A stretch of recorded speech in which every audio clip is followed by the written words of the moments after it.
Hello all, my name is Ankit. Welcome back in new series. और आज से हम लोग सीखने वाले हैं नोड.जेएस। और इस इंटायर सीरीज के अंदर गाइस ज़्यादातर प्रैक्टिकली चीज़ों को मैं कवर कर रहा हूँ, बट स्टिल इस सीरीज को हम शुरू कर रहे हैं तो कुछ बेसिक थ्योरी है जो हमें समझनी होगी, जिसके बारे में हम डिस्कस करने वाले हैं आज की इस वीडियो के अंदर। तो सबसे पहले गाइस हम लोग बात करेंगे इस वीडियो में कि नोड.जेएस होता क्या है। तो नोड.जेएस अगर सिंपल वर्ड में मैं बताऊं तो एक लाइन में ये बोल सकते हैं, Node.js is nothing, it is just a run time environment जो कि जावास्क्रिप्ट की मदद से बिल्ड किया गया है। अगर गाइस यहाँ पे विकिपीडिया पे आप देख सकते हो, अगर इसकी पहली लाइन आप पढ़ोगे तो आपको क्लियरली समझ में आ जाएगा। इसमें लिखा हुआ है, Node.js is an open source cross platform backend JavaScript run time environment. मतलब कि गाइस अगर हम थोड़ा सा पीछे जाएं तो आपको पता होगा कि सबसे ज़्यादा जो फ्रंट एंड साइड यूज़ होता था, जिस समय बहुत ज़्यादा पॉपुलैरिटी है, जो ब्राउज़र के अंदर मोस्टली यूज़ किया जाता था, वो था हमारा जावास्क्रिप्ट।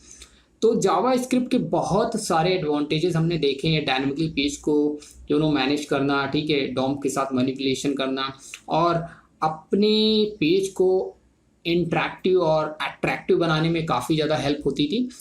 एंड गाइस लेकिन उसकी एक लिमिटेशन ये थी कि हम सिर्फ और सिर्फ ब्राउज़र के अंदर तक ही यूज़ कर पाते थे, उसके बाहर हम यूज़ नहीं कर पाते थे। तो कम्युनिटी ने इसको सोचा और उसके बाद उनको आइडिया है कि क्यों ना जावास्क्रिप्ट को हम एज अ बैकएंड भी यूज़ करें, सर्वर साइड यूज़ कर सकें। क्यों ऐसा माइंड में आया? क्योंकि उसके पीछे रीज़न बड़ा ही सिंपल था कि जावास्क्रिप्ट जब क्लाइंट साइड यूज़ करते थे तो काफ़ी लाइट वेटेड कहा जाता था और काफ़ी ज़्यादा अच्छा परफॉर्मेंस वाइज था।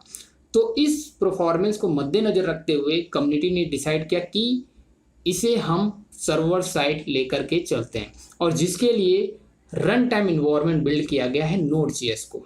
तो इसलिए अब हम जावास्क्रिप्ट को server side, even mobile application, desktop application और मशीन लेवल पे हम यूज़ कर सकते हैं। So that is the beauty of the Node.js. अब गाइस इस लाइन से आपको मुराद समझ में आ गई होगी। ओपन सोर्स का क्या मीनिंग है? बड़ा ही सिंपल है। Open source is nothing, you can contribute something, you can apply some changes in Node.js. मतलब ये ओपन सोर्स है, इसके जितने भी फंक्शन अवेलेबल है ओपनली अवेलेबल है। इस कम्युनिटी में आप कुछ अपना खुद का ऐड कर सकते हो, कुछ चेंज कर सकते हो, कुछ अपना कंट्रीब्यूट कर सकते हो, सो ऑन। ठीक है। क्रॉस प्लेटफॉर्म का मतलब गाइस यहाँ पे देख लो लिखा हुआ आ रहा है, in computing cross platform software is a computer software that is design to work several computing platform. Some cross platform software requires a separate build for each platform, but some can be directly run on any platform without special preparation. तो it is understood guys। तो मुझे इसको समझाने की ज़रूरत नहीं है, open source मैंने समझा दिया, इसको भी समझाने की ज़रूरत नहीं है, काफ़ी अंडरस्टूड है गाइस। यहाँ पे देख सकते हो लिखा हुआ है कि licence in which copyright holder grant user rights to use, study, change and distribute software and its source code to anyone and for any purpose. ठीक है। तो ये एक कम्युनिटी है कोलैबोरेटिव जो कि पब्लिकली अवेलेबल है, उसमें आप अपना कुछ ऐड ऑन कर सकते हो, कुछ चेंज कर सकते हो और अपने अकॉर्डिंग उसमें कुछ अपने ओपिनियन रख सकते हो, बग फिक्स कर सकते हो, so on, right. Okay. And backend is, सभी को पता है कि अभी ये हम बैकएंड साइड यूज़ कर सकते हैं क्योंकि जावास्क्रिप्ट मोस्टली फ्रंट एंड में पॉपुलर था, लेकिन अब ये सर्वर साइड भी आ चुका है। सो दैट इज़ वाई नोड.जेएस इतना ज़्यादा मार्केट के अंदर पॉपुलर होता जा रहा है। And that runs on the V8 engine. अब का इस प्रॉब्लम यहाँ पे ये आती कि हाउ नोड.जेएस किस तरह से बैकएंड में यूज़ हो सका, उसके पीछे रीज़न क्या था।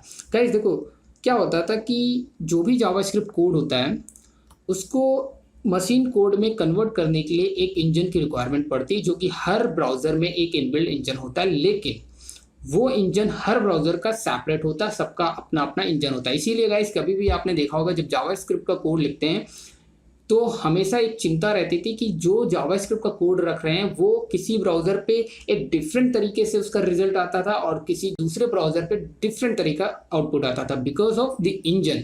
जो जावास्क्रिप्ट का इंजन होता था वो हर ब्राउज़र का अपना होता था, इसलिए सिमिलैरिटी मिसमैच होती थी, एग्जैक्ट आउटपुट आने की बजाय थोड़ा सा ऊपर नीचे होता था। लेकिन अब ज़्यादातर पॉपुलर जो इंजन है, ब्राउज़र है, वो हमारा है क्रोम ब्राउज़र जो कि गूगल का है। तो उसमें V8 इंजन जो कि काफ़ी ज़्यादा पॉपुलर हो चुका है और सबसे ज़्यादा इसने अपने टॉप पे रैंक मेंटेन कर रखा है। जैसे कि फायरफॉक्स के लिए स्पाइडर मंकी है, आपका इंटरनेट एक्सप्लोरर के लिए चक्रा था पहले, और अभी शायद क्रोमियम बेस लेकर के आ गए हैं। बट या तो अगर आप सर्च करोगे इंटरनेट पे तो आपको मल्टीपल तरीके के ब्राउजर बेस्ड जो भी इंजन है वो सब कुछ आपको जावास्क्रिप्ट के इंजन मिल जाएंगे, जिनका काम बेसिकली क्या है, जावास्क्रिप्ट कोड को मशीन कोड में कन्वर्ट करके उसको इंटरप्रेट और compile what ever you can say that, उसको क्विकली रन करने में हेल्प करता है आई मीन, ताकि क्योंकि मशीन कोड मशीन के लेवल पे ज़्यादा अच्छे से इंटरेक्ट कर पाता है और ज़्यादा अच्छा परफॉर्मेंस दे पाता है, right. I hope you are getting my point. तो इस तरह से Node.js अभी बैकएंड साइड और mobile application, I mean desktop application, मतलब हर जगह everywhere you can use Node.js with the help of what weird engine, जो कि इंटरनली अगर आप गाइस यहाँ पे पढ़ोगे तो आपको सारी चीज़ें समझ में आ जाएंगी, जो कि उसमें भी इंटरनली C++ का यूज़ करते हुए बनाया गया है, राइट। तो यहाँ पे देखो आगे लिखा हुआ है जावास्क्रिप्ट कोड आउटसाइड अ ब्राउजर, वेब ब्राउजर। जैसा कि मैंने बोला कि अर्लियर क्या होता था कि सिर्फ वेब ब्राउजर तक ही हम जावास्क्रिप्ट को यूज़ कर पाते थे, लेकिन अब वेब ब्राउजर से बाहर निकल के आ चुका है हमारा जावास्क्रिप्ट, जिसको हम ऑलमोस्ट हर जगह यूज़ कर सकते हैं। Node.js let's developer use JavaScript to write command line tools and server side scripting, running script server side to produce dynamic web pages content before the page to send the user web browser. मतलब dynamically हम page को create कर सकते हैं before serving the page to the end user, right. So consequently, and Node.js represent a JavaScript everywhere. This is very very important line, guys. यहाँ पे देख सकते हो Node.js now represent JavaScript everywhere paradigm. ठीक है, तो अभी हर जगह आप Node.js यूज कर सकते हो। पहले सिर्फ ब्राउजर तक था, लेकिन अब इसने लिमिटेशन को ब्रेक कर दिया है, ठीक है। और unifying web application development around single programming language rather than different language for the server side and client side scripts.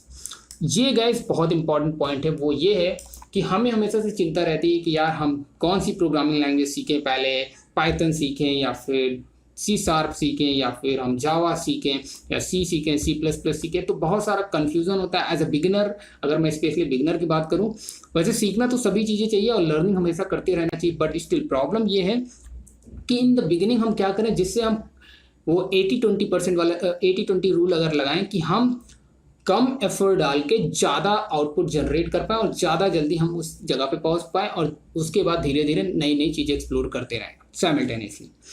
तो वो है जावास्क्रिप्ट। अगर जावास्क्रिप्ट आपने सीख लिया तो मीन और मर्न, मतलब आप समझ रहे हो मीन मर्न का मीनिंग तो आपको पता ही है कि मतलब आप पूरा फ्रंट एंड से लेकर के बैक एंड तक using JavaScript only you can create entire application end to and.